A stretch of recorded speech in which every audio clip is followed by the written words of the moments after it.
prince, a Machiavelli waiting to grant a trivial favor. Like Trevor. What exactly is their relationship? Weisman wondered. You and Justin go back a long way. Oh, yes, one could say that. We were in Moscow together, as ambassadors before he went to Prague. He told me about his promising young protege during the Prague Spring. An idealist who stood his ground, made him reconsider his own positions. Not easy to do with Justin. So it seems you're un homme sérieux, someone we can work with. Well then, has there been any progress on the New Year's Eve incident? Ah, yes, the ritual executions. Quite grisly. In bed, nude. Their throats were slit.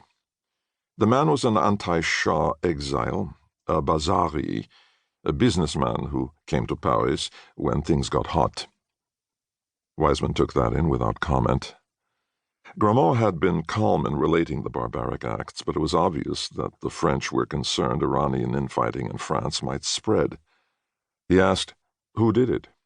What do your services think?" Tiens. It's a bit of a puzzle. The woman was a relative of Empress Farah, fabulously wealthy. The word was that she liked to play. A puzzle indeed, Weisman said, wanting him to get to the point.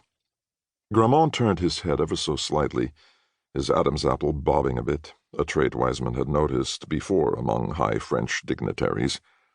Perhaps a political assassination by Savac, Grammont suggested.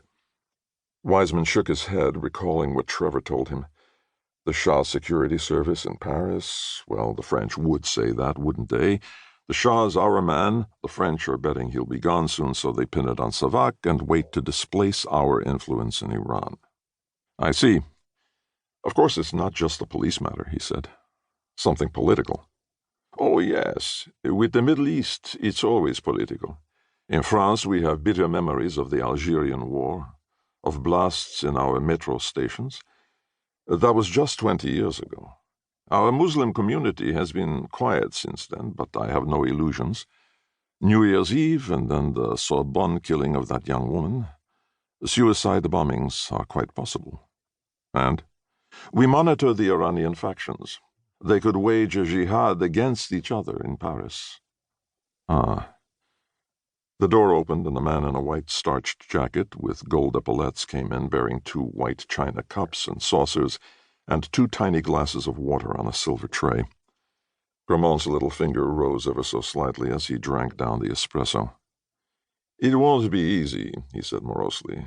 What Justin is asking you to do. You'll rather stand out on the streets of Tehran. Of course, you'll be monitored from the day you arrive, by Savac and by the others. No doubt your people too, and mine, thought Weisman. The phone rang and Grammont spoke softly into it, switching to an indecipherable Breton dialect. Weisman looked around the office. There was a watercolor that looked like a Monet. He got up to examine a gold plaque on a nearby walnut table.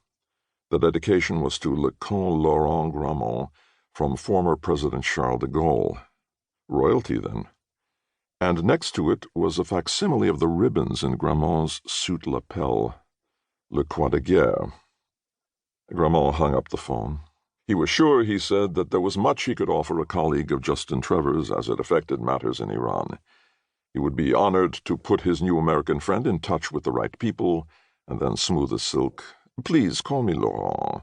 You'll come to dinner at my home on Saturday. We have to do our work quietly, under the radar, as Justin would say. Saint-Germain-des-Prés was a short walk away through the tangle of narrow streets and alleys that flowed up from the Seine, between 17th-century buildings once occupied by French royals, by the noble facade of the École des Beaux-Arts, onto the medieval church. On the boulevard, a man with a salt-and-pepper beard, slightly stooped, was walking his dachshund, urging him on whenever he fell into a stubborn crouch, refusing to take another step. A young couple went by, holding hands, fingers linked, engrossed in each other.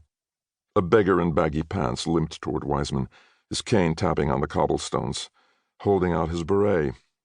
Weisman dropped in a franc and watched the withered old man hold it up.